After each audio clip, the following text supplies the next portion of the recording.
अश्मकुट। अब इसको ये अश्मकुट मतलब जो अन्न होता है उसे पत्थर से कूट के ऐसे ही खाते हैं, ठीक है ना।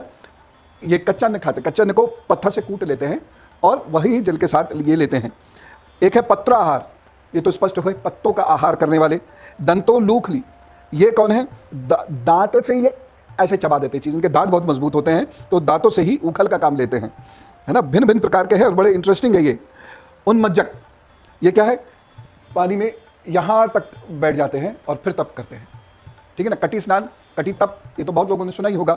ये जो होते हैं उन्मज्जक, ये यहाँ तक, ये जो कंठ, ये जो टेटुआ होता है ना, यहाँ तक जल में उसको डुबो जाते हैं और मंत्र जप करते हुए तप करते हैं।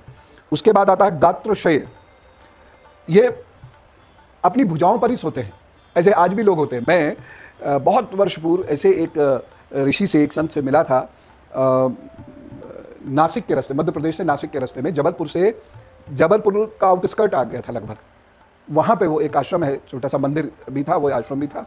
और वहाँ मुझे इतना ध्यान है कि रेलवे लाइन निकलती थी वहाँ से, अब पता नहीं मुझे, ये बहुत पुरानी बात मैं आपको बता रहा हूँ। तो एक वहाँ पर एक थे, वो अपने वो किसी बिस्तर का प्रयोग नहीं करते थे, अपनी बाजुओं पे ही लेटते थे। और वहीं पर एक ऐसे भी ऋषि हैं या थे, मुझे नहीं पता अभी देह में हैं कि नहीं, जो बैठते ही नहीं थे और हर वक्त रामायण का पाठ करते रहते थे।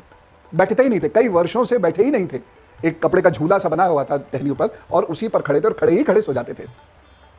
अद्भुत तपस्वी हैं आज भी, बस हमसे वो बहुत जुड़ते नहीं हैं। दरअसल वो क्या नहीं जुड़ते, एक संत तो हमेशा जुड़ने के लिए तैयार रहता है। हम ही इतने खुड़पेची हो गए ना कि संत को, साधु को समझते नहीं, उसकी मनोवृत्ति को, उसके भाव को हम अपने से तोलते हैं। इसीलिए जो है हम उससे दूर हो जाते हैं, फिर वो हमसे दूर होता चला जाता है। खैर, उसके बाद अशय, मतलब जो बिस्तर पे नहीं सोते हैं, शैया पे नहीं सोते हैं। एक है अनवकाशिक, सत्कर्म में लगातार लगे रहते हैं और ये कभी छुट्टी नहीं लेते, कभी कोई इनका अवकाश नहीं होता। जब तक शरीर में प्राण है ये अवकाश नहीं लेंगे, या जब तक शरीर में लेश मात्र भी चेष्टाएं हैं तब तक ये अवकाश नहीं लेंगे, लगातार ये काम करते रहते हैं। इसलिए इनको बोलते हैं अनवकाशिक, अनअवकाशिक यानी अवकाश नहीं लेने वाले।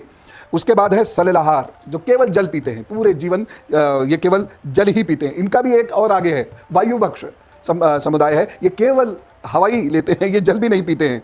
उसके बाद है आकाश निलय, ये आकाश को ही अपना घर, उसको ही अपनी छत मानते हैं और सदैव खुले आकाश में ही रहते हैं। जब बहुत परेशानी कोई होती है तो ये प्रकृति निर्मित किसी स्थान पर जा सकते हैं, लेकिन घर आदि में नहीं जाते, कृत्रिम स्थान में, जैसे गुफा में चले जाएंगे, पेड़ के नीचे बैठ जाएंगे। लेकिन वह, आप उन्हें लाख बुलाते रहिए कि धूप हो रही है, बारिश हो रही है, घर आ जाइए,